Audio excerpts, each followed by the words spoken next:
Thank you, ladies and gentlemen of the fourth estate. Karibuni. We, the Kenya Kwanza Parliamentary Group, under the leadership of His Excellency the President, the Deputy President, and our Prime Cabinet Secretary, on behalf of the Executive, we have had a very robust engagement the whole morning from 7 a.m. this morning, reviewing the Finance Bill of 2024-2025 that was submitted to the National Assembly for consideration by the Finance and National Planning Committee, which has since had a very robust engagement with Kenyans. We, as the National Assembly, through our parliamentary committee, we have listened to Kenyans through that robust public engagement as stipulated by our Constitution in the form of public participation. And we take this opportunity to tell the country that we have listened to you. We have heard you, and the committee has briefed the parliamentary group on the proposed changes that they have proposed to the Finance Bill of 2024-2025 that capture many of the issues that were raised by stakeholders during the public participation, and we have been able to engage on all those and agreed with the Executive under the able leadership of His Excellency the President. I will now invite our chair, the very able chair of our Finance and National Planning Committee, the member for Molo constituency in Nakuru County, the Honorable Kuria Kimani, to take us through the brief of what has been agreed on the changes proposed. Thank you. Thank you very much, Leader of Majority, Your Excellency the President, and all Kenyans watching us this morning. When we started the public participation in the Finance Bill of 2024, we did make a promise that that public participation would not be an exercise in futility. We have listened to the view of Kenyans, and we are all in agreement that there are two things that we must do. One of them is that we need to protect Kenyans from increased cost of living, and therefore the proposed 16% VAT on bread has been dropped.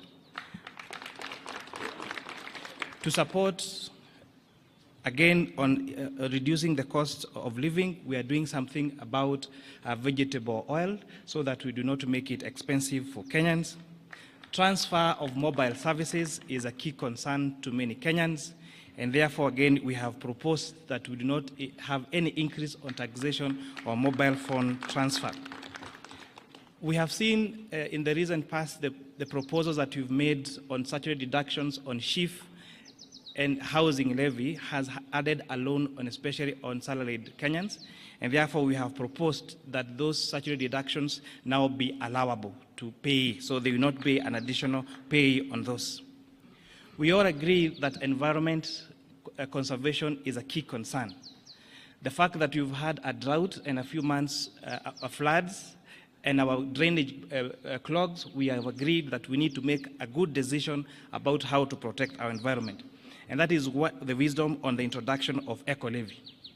However, imposing this on locally manufactured goods would again increase the cost of those locally manufactured goods in the country and stand a risk of making them not competitive in the East African market and globally. Therefore, this eco-levy will only be chargeable to imported finished products.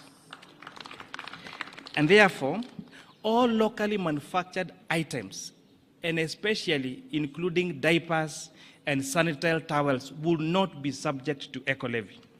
We must make sure that we become a manufacturing country and not a trading country. And therefore, the imposition of this only on imported finished products makes our locally manufactured products more marketable to the, not just reducing the price, but also making them affordable to even export.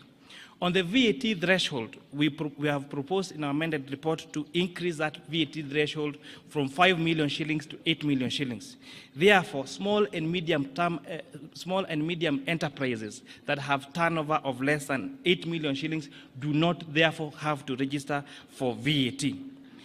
On items, we have had farmers avocado farmers being asked to give e-teams receipts.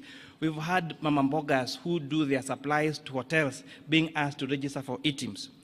We have proposed that these people be given exemption on e-teams registration, and especially for those farmers and those small businesses that have a turnover of below 1 million shillings. We have had the conversation about eggs and onions and potatoes. So what you've done to protect our poultry farmers, our potato farmers in Nyandarua and Molo, and protect our onion farmers, we have proposed excise duty only on imported table eggs, imported onions, and imported potatoes. This makes our onions, our eggs, and our potatoes more marketable to us and the region. To support the fight against illicit brews in the country, we have proposed a change in excise duty to changing it from a volume to alcohol content. Therefore, those alcohol manufacturers that are producing alcohol of very high content will now be required to pay higher duty because based on the alcohol content, and those making alcohol of lower content now will pay less duty. To support our pension contributions, because one day we'll all retire, we are now increasing the amount of taxable pensions from, we are now increasing the amount allowable for tax exemption for pension contributions from 20,000 shillings to 30,000 shillings. So this is a big win for our pensioners. So we are moving our pension schemes to exempt. It is exempt at contribution and exempt when you receive your pension from 20,000 to 30,000. Yes, a month, per month. It's important to say this, per month. We have also been appraised of the money that is allocated for junior secondary school to hire all the intern teachers into permanent and pensionable terms. And the number there is actually 46,000 shillings, 46,000 junior secondary school teachers, in addition to recruit an additional 20,000. Your Excellency, we are very happy that the proposals that were brought to the National Assembly and the ones that we are proposing to the House are two amended documents. Because, again, I repeat, the exercise we did on public participation was not an exercise in futility. On motor vehicle tax, inasmuch as we agree that there is need to have money allocated to maintain our roads, and those people that are using our road more and causing TNA on our roads should contribute more towards fixing those roads, we have agreed that the motor vehicle tax cannot be amended through an income tax act, and also pegging it on insurance would cripple the insurance business and make it very difficult, especially for those Kenyans who take third-party insurance, and therefore that proposal has been dropped. Oh yes, sugar transportation. Yes, in addition, there was a concern about transportation of sugar from the milling factory to the farms, and therefore to the sugarcane, sorry. We have listened to the concerns about the transfer of sugarcane from the farms to the milling factory. And people are asking, why sugarcane? And why not coffee? And why not tea?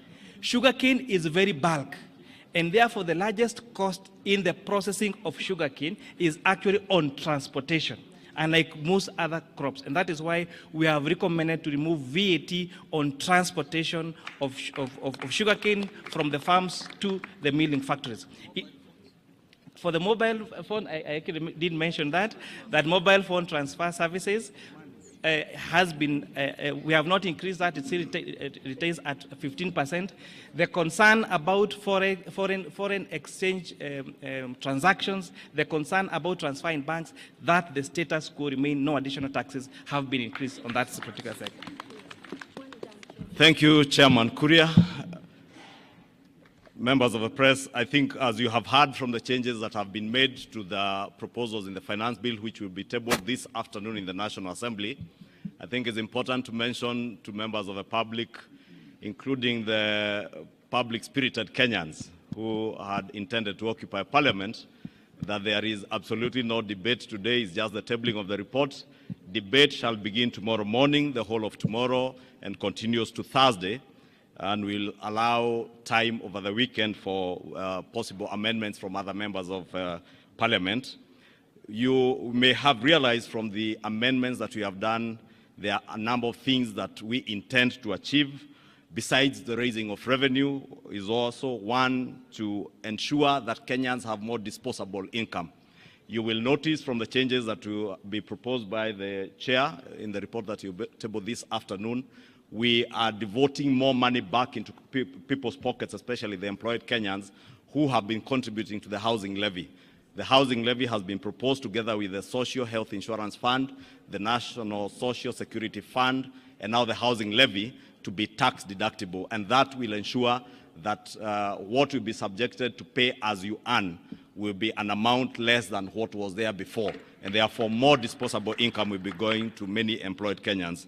The second thing that we intend to do is to encourage savings and investments in our country through the proposals that the chair has stipulated in terms of pensions, the allowable deductions that have been increased for pensions contributions. There's also an allowable deduction on post-retirement medical schemes to ensure that people start saving for their post-retirement, and those post-retirement savings or contributions into a medical scheme to cater for your medical care after retirement will be tax deductible and therefore tax-free. The other policy proposal in this finance bill is the protection of our local manufacturing industries and our farmers.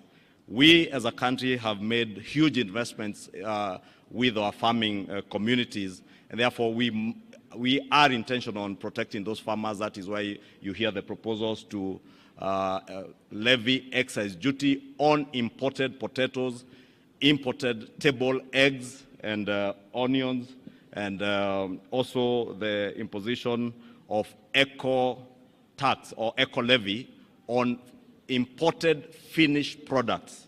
And I think, as the chair has emphasized, it is imported finished products, because when the chair and the finance committee listened to stakeholders, especially the Kenya Association of Manufacturers, a very good case was made for protection of the local manufacturing industry. Therefore, to protect our local manufacturing industry and create jobs within our economy, we are therefore levying those levies on imported finished products, right from the borders, the motorcycles, to sanitary towels that are imported, and diapers and all that. Therefore, I think we'll close it at that, unless, Your Excellency, you have something more to add. Okay. On the transport side, on borders, there has been a concern about introduction of excess duty on motorcycles. Again, the decision that we made last year to incentivize local assembly of motorcycles have seen a lot of institutions set up local assembly of motorcycles here in Kenya. There is no reason why we must import a complete finished motorcycle from China. So we are putting excise duty on the one that is imported, but the ones that are made here locally, those are exempted. And it's also important to mention, to protect the vulnerable and those people at the bottom of the pyramid, the eco levy on tires has been exempted on motorcycles, on bicycles, and on wheelchairs, so that those people doing that business around the border sector will not, and even wheelbarrows, so that we don't increase. So there is no worry, there is not going to be increase in the price of wheelbarrow or motorcycles or tuk-tuks or bicycles. Thank you very much. All mkokoteni. Asanteni, there is lunch. Karibuni lunch. I just want to hug you because... Oh.